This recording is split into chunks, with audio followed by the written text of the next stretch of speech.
To be fair, Johnson Point. Johnson's already a nickname for a penis. Just taking it one step further. Anyway, I'm sorry, I lowered the tone, didn't I?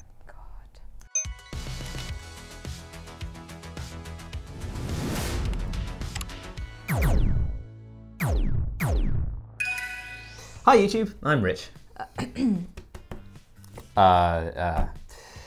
What up YouTube? It's your boy Ben Barrett. And I'm your gal Al, and we're here with yet another edition of the Weekend Escape. Yes indeed, this is the show where we tell you what we learned in PC gaming over the last week.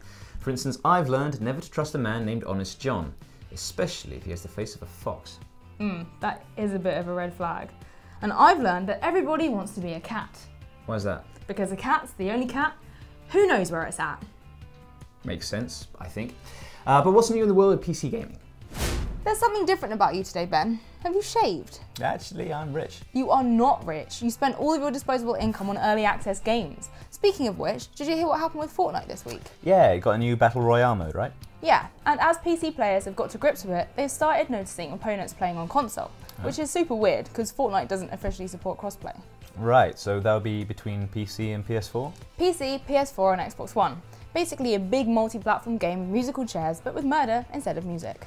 Sounds great, but Sony are usually a little bit iffy about crossplay with PlayStation 4 and Xbox One, right? Yeah, they are, and that's presumably still the case. It turns out Fortnite's new feature was in fact just a configuration issue, and Epic have now fixed it.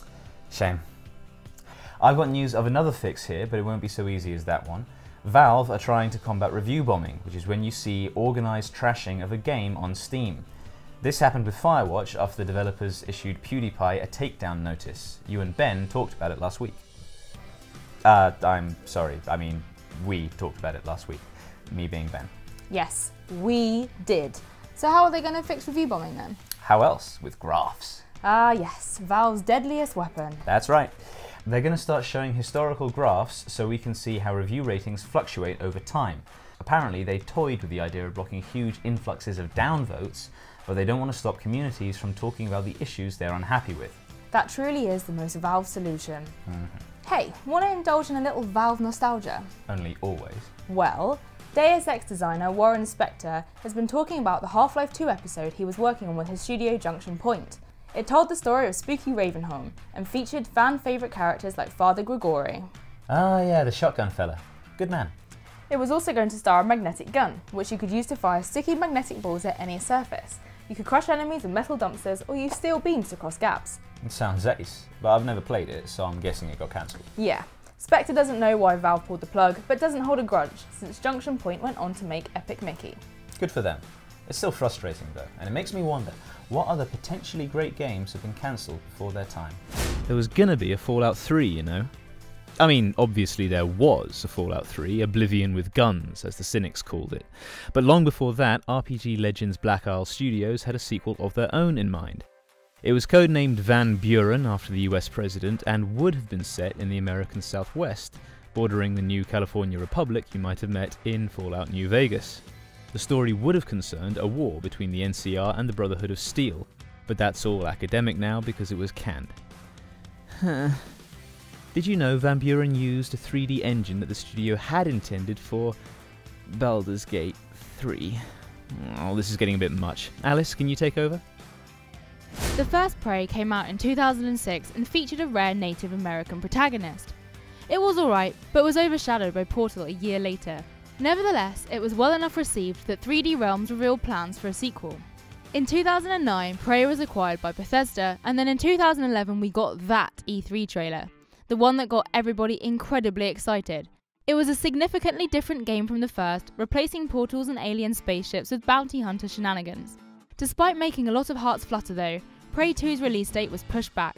And then in 2014, Bethesda had some bad news. They never saw a path to success with it, nor did they think it was up to their quality standard. There were rumours that Arcane had taken over development long before the official cancellation, and now we know that those rumours were true. Don't get us wrong, the Prey that did come out this year is a great game, but we still hold a candle for the bouncy Blade Runner that they showed us at E3 one time. Sometimes a few elements collide and force you to sit up and listen. For LMNO, those elements were thief designer Doug Church, Steven Spielberg, and first-person parkour in the style of Mirror's Edge. This game cast you as a secret agent assisting the escape of an alien named Eve. EA funded the whole thing, but we didn't hear about it until afterwards, at which point it sounded like a weird but wonderful dream. Like that time I dreamt Paul Hollywood was kneading my back like a lump of warm dough. Cannot believe I just said that. Sorry, LMNO. Yeah, it never happened, did it? Like all my best memories. EVE Online is widely considered to be one of the most exciting MMOs in the business, and this was going to be its follow-up. World of Darkness, based on the tabletop universe of the same name, was a game about being a vampire. You would eat other players' vampire corpses for sustenance and get around using an Assassin's Creed style movement system. Developers CCP said the cancellation of World of Darkness was one of the hardest decisions they'd ever had to make. But after working on it for the best part of a decade, their efforts to transport players into its world were still falling short. Perhaps Dontnod's upcoming Vampire will help quench that thirst, so to speak. Hey, remember when Rockstar North put out a game that wasn't GTA? Yeah, us neither. But that was exactly the plan with Agent, a spy game about political assassinations during the Cold War. It wouldn't have had a GTA G-Funk soundtrack either, since it would have taken place in the late 1970s. The phrase DOGG hadn't even been invented then. Rockstar got as far as announcing Agent for the PlayStation 3 back in 2007, but since then, nothing. Either they're really getting the hang of this espionage thing, or Agent has gone the way of the USSR. And if I'm not mistaken, now's the part of the show where you go through what's cheap on Steam. What do you mean, if I'm not mistaken? We do this every week, Ben.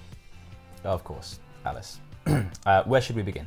I've got a good one. Who doesn't love a good theme park management sim? Me. Excuse me, what? How could you say such a thing? I mean, they're okay. Well, have you heard of Planet Coaster? Wait, is that by the Frontier guys? Aha, so you have heard of it. Yep, of course I have. Now you mention it, turns out I do love a good theme park management sim. Well, Ben, today is your lucky day. Why is that? Because Planet Coaster is currently on sale with 33% off until September 26th. You can manage your budget, make your own coasters from scratch, and create amazing buildings for your food courts, toilets, or queues in career mode. You know, Alice, that does sound fun. Oh, and trust me, Ben, it really is. Honestly, I'm surprised you didn't shut me up the moment I started to get excited about something. I don't know, I guess I'm just a changed man. Next up is Echo. Echo, Echo, Echo. Yep, you said that already. Echo. Yep, Echo, can you stop repeating yourself, please, Ben? Well, I would, Alice, except that's exactly what you're meant to do in the game. The game, the game, the game. Yeah, okay, I get it. What about Echo? Well, it's currently on sale with 10% off until September 26th, which is only Tuesday, so you better get in there quick. It's a new game from Ultra Ultra where you play as a woman called N once she has arrived at her destination, a gleaming white pristine palace of legend. Using forgotten technologies, she hopes to bring back a life that shouldn't have been lost in the first place. But what she finds is something she could never have prepared for. What does she find? What does she find? Lots and lots of versions of herself that copy all the actions she makes each day. They can also unlearn something if they don't do it the next day. Aha, I get it now, because Echo, yeah, I get it. You don't actually get it. Yeah, rude, I actually do get it. It's because Echo is a repetition and there's lots of her and they all repeat what she does, so... Yeah, moving on. Warhammer End Times Vermintide currently has 67% off until September 25th. Yawn, who even likes Warhammer? I do. I thought World of Warcraft was more your thing then. Vermintide is an awesome co-op action combat adventure set in the end times of the iconic Warhammer fantasy world. It's basically like Left 4 Dead but with giant bipedal rats. And who doesn't love a good game of Left 4 Dead? I love Left 4 Dead, 1 and 2, but 2 more so because of the melee weapons. Yeah. And in the absence of Left 4 Dead 3, Vermintide is a good contender. You don't even really have to be a big fan of Warhammer to enjoy it, but it helps, obviously. Obviously. Yes, obviously. Is it time for the patch notes bit yet? That always looks so exciting.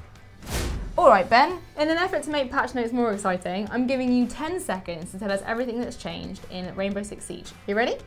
Yes. 3, 2, 1, go! Okay, smoke now acts as smoke should.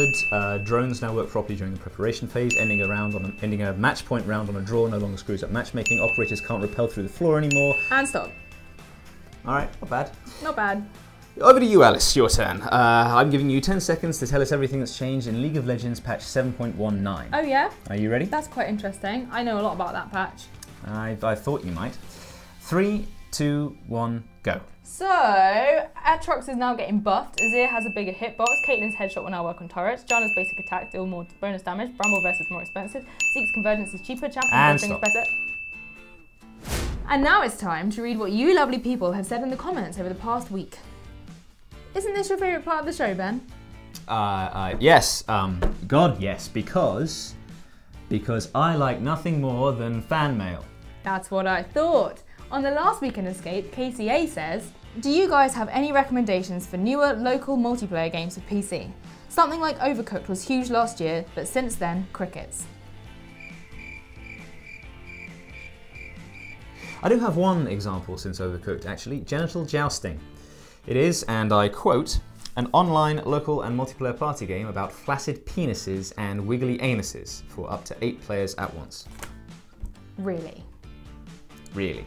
It's been very positively reviewed on Steam, apparently. Always nice when Valve don't have to get the graphs out. I've got a comment on our video about Atomica, the new Ubisoft FPS.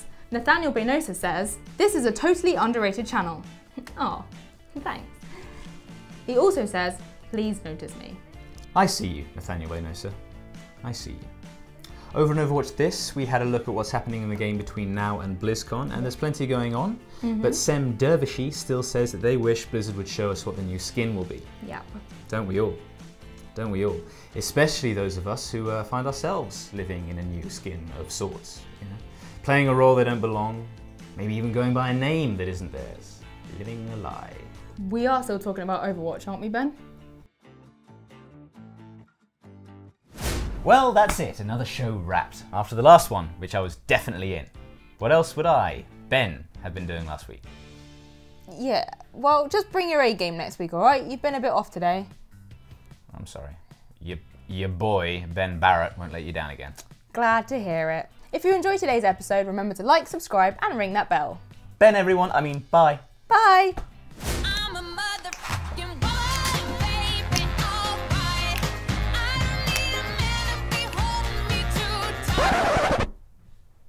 I sensed the condemnation and stopped. Wait for that. No dancing, no fun in Alice's studio.